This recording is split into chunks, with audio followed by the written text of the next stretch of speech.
Hi students, today we are going to discuss about the physiological properties of the nerve fibers. So what are the properties like is excitability, all or none law, refractive period, accommodation or adaptation, conductivity, infatigability. So these are the properties. Now we are going to see the briefly so each and every properties. So first of all, we are going to see about the excitability. Excitability, it is the ability to cells to respond the change in the internal or external environment. Now we have to tell about the definition that will be easy to understand. So excitability is defined as the physiochemical change that occurs in a tissue when stimulus is applied. Stimulus is defined as an external agent which produces excitability in the tissue. So different type of the stimulus, qualities of the stimulus have to be just making the strength duration curve that we're going to see the further slides. And the productions of the wave depolarization is called the excitation or activation. The impulse will show the nerve has been to excited, that is called as the action potential.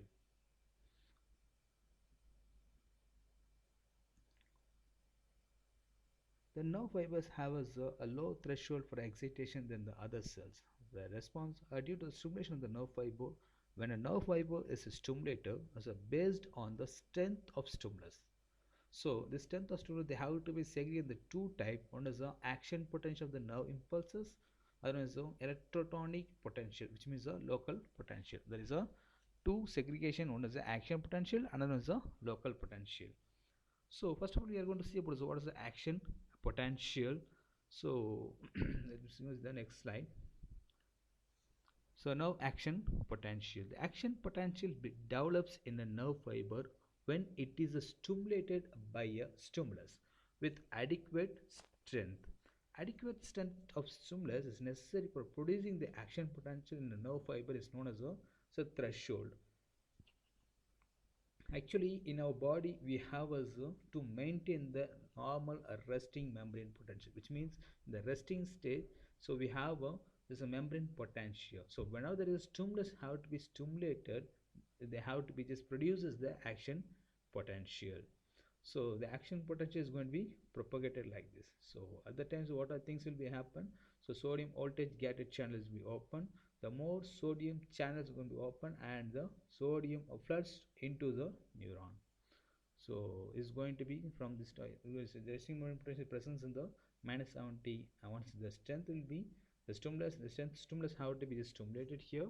So immediately have to just making the action potential.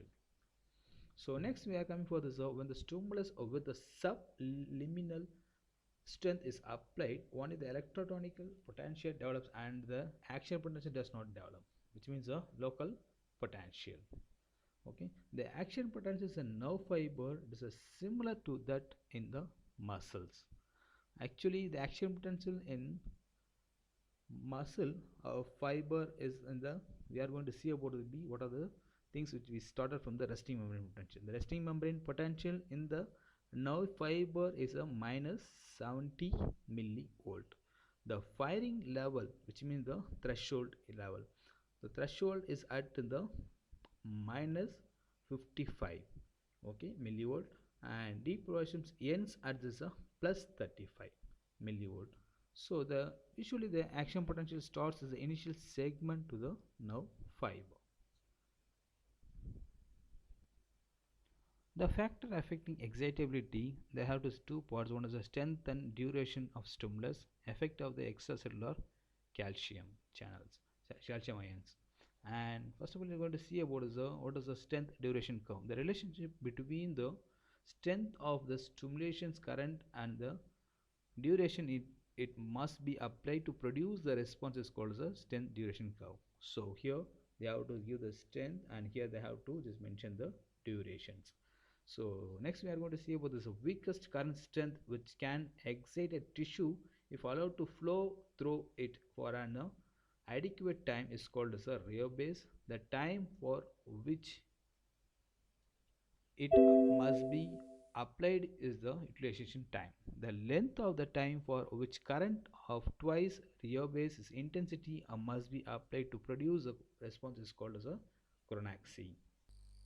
Next, we are coming for this conductivity. The conductivity is the ability of the nerve fibers to transmit the impulses from the area of stimulation to the other areas. Action potential is be transmitted through the nerve fibers as a nerve impulse, and normally in the body the action potential is transmitted through the nerve fibers is only one direction. However, in experimental condition, when the nerve is stimulated, the action potential travels through the nerve fibers in the either direction. So now we have to know about the mechanisms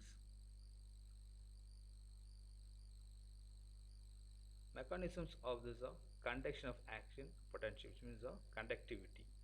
So here this depolarizations occurs the first at the site of stimulation in the nerve fiber. It causes the depolarization of the neighboring neighboring areas. Like this, depolarizations travel throughout the nerve fiber. Depolarization is the like as conducting through by the myelinator fiber and the non-myelinator fibers. So here in this first of all you're going to see about the conduction through the myelinated fibers, which means the saltatory conductions. So the saltatory conduction is the form of the conduction of nerve impulses in which the impulses jump from one node to another node. Okay, and conductions of impulses through the myelinated fibers is about the 50 times faster than through the non-myelinated fibers. It is because of the action potential jump from the one node to another node of Ranvier instead of the traveling through the entire nerve fibers. So this is a difference between the myelinated and non-myelinated. In non-myelinated they have to just pass through the entire nerve fibers, but in the myelinated it have to jump. That's why there is a this fast conduction bit takes places. So that is called as a saltatory conduction. Okay, so why this is saltatory conduction, why this is going to be jump from this node of Ranvier to another node of Ranvier? So now we have to know about the mechanisms. As a myelin sheath is not permeable to ions, so the entry of sodium from the extracellular fluid into the nerve fiber occurs only in the node of Ranvier. So where the myelin sheath is absent, it causes a depolarization in the node and not in the internode. So thus the depolarization occurs at the successive. So the action potential jumps from one node to another, hence is called as the saltatory conduction, which means this jumping conductions. Okay. Next we are coming to see the all or none law.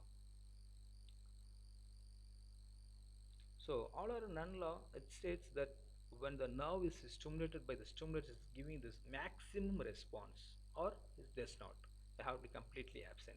So is a given response at all. So here they have to be just giving this, once they have to be giving this a maximum response or it will be completely off. Okay, that is a all or none law. So next we are coming for this refractive period. The refractive period is a period at which the nerve does not give any response to stimulus. So here again they have to subdivide in the two type. One is the absolutely refractive period, another is the relative refractive period. Now we are going to see about this both the two types. So it's a absolutely refractive period as is the relative refractive period. So in the absolute refractive period is the period during which the nerve does not show any response at all. So whatever may be the strength of the stimulus. But in the relative refractive period is the period during which the nerve fiber shows a response if the strength of stimulus is increased to maximum. So absolute refractive period corresponds to the period from the time when firing level is reached till the time when one third of the repolarization is be completed. So relatively refractive period extends through rest of the repolarization period.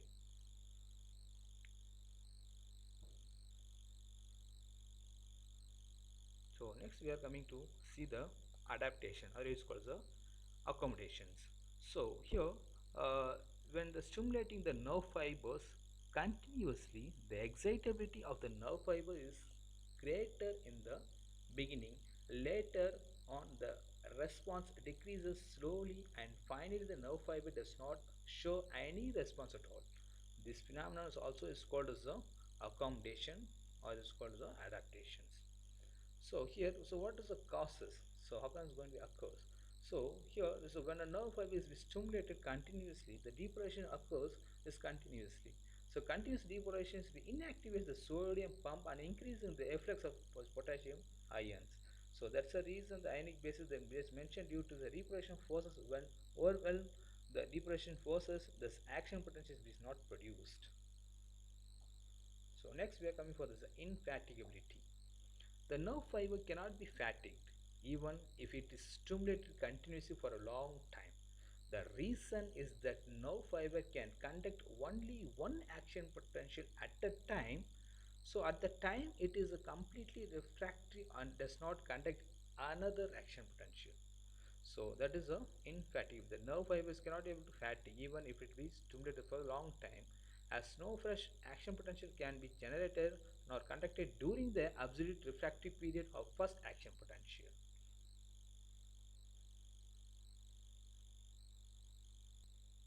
And finally, there is one more thing, there is a summation. When one subliminal stimulus be applied, it does not produce any response in the nerve fibers because the subliminal stimulus is very weak. However, if two or more subliminal stimuli are applied within a short intervals of about zero point 0.5 milliseconds, the response is be produced. It is because of subliminal stimuli are summed up together, so it become strong enough to produce the response. This phenomenon always called as summations. That will be this left eye here. Okay, these are the properties of those nerve fibers. If you have any doubts, then you have to be free to ask. So don't hesitate to ask any doubts or clarifications. Thank you.